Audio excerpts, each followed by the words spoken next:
आज हमारा अगला टॉपिक है मानव में दोहरा परिसंचरण तंत्र। तो आज हम मानव में दोहरा परिसंचरण तंत्र पढ़ेंगे। रक्त के बारे में हम पूरा पढ़ चुके हैं, double circulation system in human beings. तो देखो, इसके लिए हम एक डायग्राम देखते हैं। इस डायग्राम को अगर ये समझ में आ गया डायग्राम, तो मानव में दोहरा परिसंचरण तंत्र, इस डायग्राम से हम आसानी से इसकी लैंग्वेज लिख सकते हैं। तो इसके लिए डायग्राम देखते हैं हम। देखो, मानव में दोहरा परिसंचरण तंत्र में क्या क्या होता है इसके बारे में देखेंगे। तो देखो, मानव में दोहरा रक्त परिसंचरण तंत्र, डबल सर्कुलेशन सिस्टम परिसंचरण तंत्र। तो देखो, इसमें डायग्राम अगर समझ में आ गए तो पूरी तरह समझ में आ जाएगा। तो इसमें क्या है, ये हमारा हृदय है। सबसे पहले हम हृदय बना रहे हैं। ये हमारा हार्ट है, तो इसको थोड़ा सा ढंग से बना लेना तुम।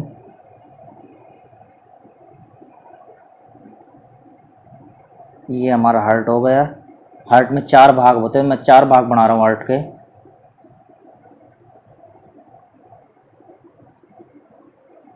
देखो, यहाँ पर 3 कपाट पाए जाएंगे, ऐसे 1 2 3, और इधर 2 कपाट पाए जाएंगे सिर्फ।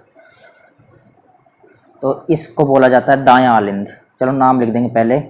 अब देखो, नीचे जो होगा, इसमें नीचे शरीर के विभिन्न भाग होंगे जिसमें आरबीसी वगैरह हो सकती है।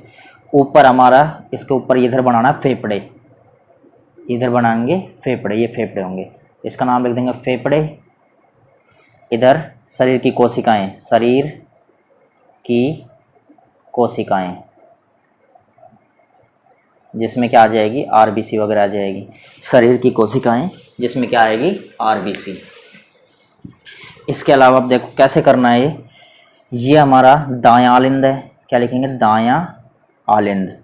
डायग्राम को ढंग से समझ लेना। ये हमारा बायां आलिंद है, बायां आलिंद। आलिंद और निलय पाए जाते हैं। और नीचे वाला ये होगा, ये हमारा है दायां, दायां भाग तो दायां निलय, और ये वाला है बायां निलय। ध्यान से इसको समझते जाना। दायां आलिंद, बायां आलिंद, दायां निलय और बायां निलय। अब देखो क्या होता है, शरीर जो होता है, शरीर की जो कोशिकाएं होती है उसमें CO2 युक्त रक्त होगा। CO2 युक्त क्या होगा, रक्त पाया जाएगा। ये CO2 युक्त रक्त पहले किस में जाएगा, यहाँ शरीर की कोशिकाओं से, ध्यान से देखना, ये जाएगा पहले दाएं आलिंद में। यहाँ गया दाएं आलिंद में, तो ये नलिकाएं हैं, ये दाएं आलिंद में गया। अब देखो, दाएं आलिंद से क्या होगा, ये रक्त, ये दाएं आलिंद से रक्त, देखो यहाँ पर कपाट पाए जा रहे हैं, तो ये दाएं आलिंद से रक्त किस में जाएगा, दाएं आलिंद से रक्त चल जाएगा नीचे दाएं निलय में। अब दाएं निलय से किस में जाएगा, दाएं निलय से ये रक्त जाएगा फेफड़ों में। किसके थ्रू जाता है वही बता रहा हूँ, ये फेफड़ों में गया। अब देखो, ये फेफड़ों में रक्त जाने के बाद फेफड़ों में रक्त का शुद्धिकरण होता है, रक्त यहाँ पर शुद्ध किया जाता है, और ये फेफड़ों से किस में जाएगा, फेफड़ों से आएगा ये बाएं आलिंद में आएगा। फिर बाएं आलिंद से नीचे बाएं निलय में आएगा, और बाएं निलय से किस में चला जाएगा, शुद्ध रक्त हो जाएगा यहाँ पर, और ये चला जाएगा शरीर की कोशिकाओं में। शरीर कोशिकाओं में हमको शुद्ध रक्त चाहिए, तो ये शरीर कोशिकाओं में CO2 मुक्त रक्त, मतलब CO2 बाहर निकल जाएगी इसमें से। अब देखो ये क्या क्या होता है, दोबारा समझेंगे इस पूरे को। इसको बोला जाता है शरीर से हृदय के लिए। देखो, शरीर कोशिकाएं, ये इससे किस में जा रहा है, हृदय में जा रहा है, तो इसको लिखेंगे शरीर से हृदय के लिए कोशिकाएं। शरीर से हृदय, हार्ट के लिए कोशिकाएं। शरीर से हृदय के लिए सिराएं, सिरा और धमनी के बारे में सुना होगा, इसके बारे में पढ़ेंगे आगे डिफरेंस क्या होते हैं। शरीर से हृदय के लिए सिरा होती है, और इस सिरा में देखो CO2 युक्त रक्त, मतलब कैसा रक्त होगा, अशुद्ध रक्त, ये ध्यान रखना, अशुद्ध रक्त पाया जाएगा। उसके बाद देखो, ये किस में गया, दाएं आलिंद में, दाएं आलिंद से दाएं निलय में, दाएं आलिंद से दाएं निलय में, दाएं निलय से किस में जा रहा है, फेफड़ों में, और फेफड़ों में शुद्धिकरण होगा। और ये जो होती है इसको बोलते हैं, इसको बोलेंगे फुफ्फुसीय धमनी, फुफ्फुसीय धमनी या फेफड़ों की धमनी, फेफड़ों के लिए धमनी। और इसमें भी ध्यान रखना, इसमें कैसा रक्त होगा, अशुद्ध। शुद्ध तो होता है हमारे फेफड़ों में जाके, वहाँ CO2 को तो क्या कर लिया जाएगा, बाहर निकाल दिया जाएगा, और O2 जो है वो आगे पहुँचेगी। अब देखो, यहाँ से CO2 वगैरह को बाहर निकाल दिया जाएगा। अब देखो क्या होगा, इन दोनों में अशुद्ध रक्त है, ये सिरा है, ये धमनी है। अब आगे क्या है, हमारा एक अपवाद पढ़ेंगे आगे, ध्यान रखना ये अपवाद आते हैं तो आगे बताएंगे। अपवाद में मतलब वैसे धमनी क्या होती है, वैसे धमनी शुद्ध रक्त को बहती है, लेकिन यहाँ पर धमनी में वो अशुद्ध रक्त बह रहा है, तो ये फुफ्फुसी धमनी जो होती है वो अपवाद होती है, वो आगे पढ़ेंगे हम आगे। तो देखो उसके बाद फेफड़ों से दाएं लिंग में बायां लिंग में रक्त आया, तो इसके लिए जो ये होती है इसको बोला जाता है फुफ्फुसीय सिरा। इसको क्या बोलेंगे, सिरा कौन सी, फुफ्फुसीय, क्योंकि फेफड़ों से आ रहा है। और इसमें ध्यान रखना फेफड़ों में रक्त शुद्ध होगा, तो यहाँ पर कैसा रक्त आएगा, शुद्ध रक्त आएगा। अब शुद्ध रक्त बाएं लिंग से बाएं निले में आएगा, बाएं निले से शरीर में जाएगा, और शरीर में जाने के लिए ये पाई जाती है हृदय से शरीर के लिए धमनी। देखो ये हृदय है, हृदय से किस में जा रही है, शरीर में, तो लिखेंगे हृदय से शरीर के लिए क्या है, धमनी। धमनी और सिराएं जो होती है धमनी, और इसमें कैसा रक्त होगा, शुद्ध होगा, क्योंकि यहाँ पर रक्त कैसा हो चुका है, शुद्ध हो चुका है, तो ये होगा शुद्ध रक्त। ये हमारा पूरा दोहरा परिसंचरण तंत्र होता है। इसको दोहरा क्यों बोलते हैं, देखो रक्त जो होता है, देखो हमारे हृदय से कितनी बार गुजर रहा है, रक्त कितनी बार गुजर रहा है। देखो एक बार तो ये रक्त इधर से आया, इधर रक्त हृदय में पहुंचा, उसके बाद ये वापस गया, फिर से हृदय में आया, तो 2 बार रक्त शरीर के हृदय से गुजर रहा है, 2 बार रक्त हृदय से गुजर रहा है, इसलिए इसको दोहरा परिसंचरण तंत्र बोला जाता है। दोबारा देखो यहाँ से रक्त CO2 युक्त रक्त हृदय में आया, फिर फेफड़ों में गया, फिर दोबारा से हृदय में आया, फिर शरीर में गया, तो हृदय में 2 बार रक्त का सर्कुलेशन हो रहा है, परिसंचरण हो रहा है, इसलिए इसको दोहरा परिसंचरण तंत्र बोला जाता है। तो इसको दोबारा से देख लो, ढंग से समझ लो। सबसे पहले क्या किया हमने, शरीर की कोशिकाएं, इसके लिए सिरा, शरीर से हृदय के लिए शरीर है, इससे शरीर कोशिकाएं, इससे हृदय के लिए सिराएं हैं, सिरा। इसमें अशुद्ध रक्त होगा, ये ध्यान रखना, शुद्ध रक्त तो कहाँ होगा, फेफड़ों में जाके होगा। उसके बाद ये रक्त गया दाएं लिंग से दाएं लिंग में, दाएं लिंग से दाएं निले में, फिर उसके बाद दाएं निले से ये फेफड़ों में गया, किसके द्वारा, फुफ्फुसी धमनी के द्वारा, जो भी क्या है अशुद्ध रक्त है। और ये वैसे धमनियों में शुद्ध रक्त बहता है, लेकिन फुफ्फुसी धमनी एक अपवाद है जिसमें अशुद्ध रक्त बहता है, ये आगे बताएंगे तुमको। उसके बाद फेफड़ों में गया, फेफड़ों से हृदय में गया, किसके द्वारा गया, फुफ्फुसी सिरा के द्वारा। और फेफड़ों में रक्त क्या होता है, शुद्ध होता है, शुद्ध होने के लिए रक्त को छानने के लिए फेफड़ों में भेजा जाता है, फुफ्फुसी सिरा के द्वारा शुद्ध रक्त हो गया।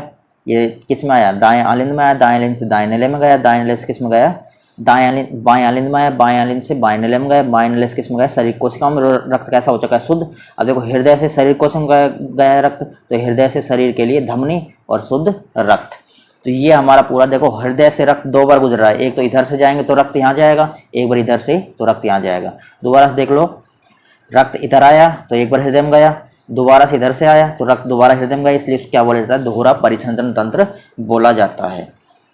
2-3 पॉइंट और ध्यान रखना इसमें, दोहरे परिसंचरण तंत्र में क्या क्या ध्यान रखना तुमको। मानव जो होता है, मानव में बंद प्रकार का, तो यहाँ लिख रहा हूँ मैं, मानव में बंद प्रकार का परिसंचरण तंत्र पाया जाता है। कैसे प्रकार का पाया जाएगा, एक खुला होता है, एक बंद। बंद परिसंचरण तंत्र में क्या होता है, खुले में क्या होता है, खुले बंद परिसंचरण तंत्र में रक्त बंद नलिकाओं में बहता है, और खुले परिसंचरण तंत्र में रक्त बंद नलिकाओं में नहीं बहता है। तो बंद परिसंचरण तंत्र पाया जाता है मनुष्य में, जिसमें रक्त बंद नलिकाओं में बहता है। दूसरा, रक्त परिसंचरण तंत्र अनेक अंगों का संयोजन होता है, जिसमें हार्मोन्स, रक्त, गैसें, पोषक पदार्थों, मतलब रक्त में क्या होता है, पोषक पदार्थ भी जाते हैं, हार्मोन भी जाते हैं, इन सब का क्या होता है, परिसंचरण होता है इन सभी का। और 2 बार गुजरता है, इसलिए क्या बोलते हैं इसको, दोहरा परिसंचरण तंत्र कहा जाता है। तो रक्त CO2 युक्त रक्त जो होगा शुद्ध, वो शुद्ध होगा फेफड़ों में जाके, उसके बाद O2 युक्त रक्त शरीर की विभिन्न कोशिकाओं में भेज दिया जाएगा, और रक्त को हृदय से 2 बार गुजरना पड़ता है, इसलिए इसको दोहरा परिसंचरण तंत्र कहते हैं। तो ये इंपॉर्टेंट है, कंप्लीट हो गया हमारा दोहरा परिसंचरण तंत्र। तो देखो इसको पढ़ते हैं, बहुत इंपॉर्टेंट है। तो देखो इसको, अब डायग्राम अगर समझ में आ जाएगा तो इसमें कोई प्रॉब्लम नहीं आएगी तुमको। तो इसको पढ़ लेते हैं, अब ध्यान से देखते रहना।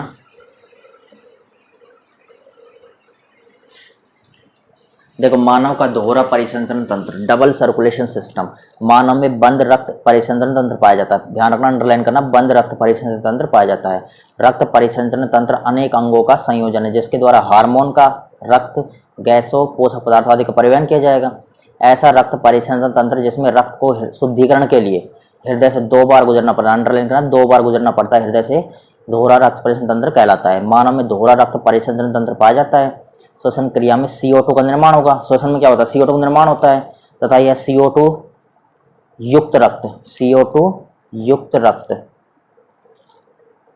ये नहीं आएगा, तथा यह CO2 रक्त में घुल जाती है, CO2 कोमा रक्त में घुल जाती है, तथा रक्त कैसा हो जाता है, अशुद्ध हो जाता है। CO2 विषैली होती है, मतलब हानिकारक होती है, रक्त अशुद्ध हो जाता है। तथा यह CO2 युक्त रक्त कोशिकाओं से किस में जाएगा, देखो तुमको बताया था मैंने, डायग्राम से बताया था पूरा, कोशिकाओं, शरीर की कोशिकाओं से किस में जाएगा, सिराओं से, सिराओं के द्वारा दायां में जाएगा, दायां से दाएं निलय में जाएगा, दाएं निलय से किस में जा रहा था, फुफ्फुस, धमनी के द्वारा फेफड़ों में जा रहा था, और फेफड़ों में रक्त शुद्धिकरण हो रहा था, तथा फेफड़ों में रक्त का शुद्धिकरण हो रहा था, तथा रक्त में CO2 का निष्कासन और O2 का अवशोषण होगा। CO2 जब बाहर जाएगी तभी तो रक्त शुद्ध होगा, और O2 का अवशोषण होगा।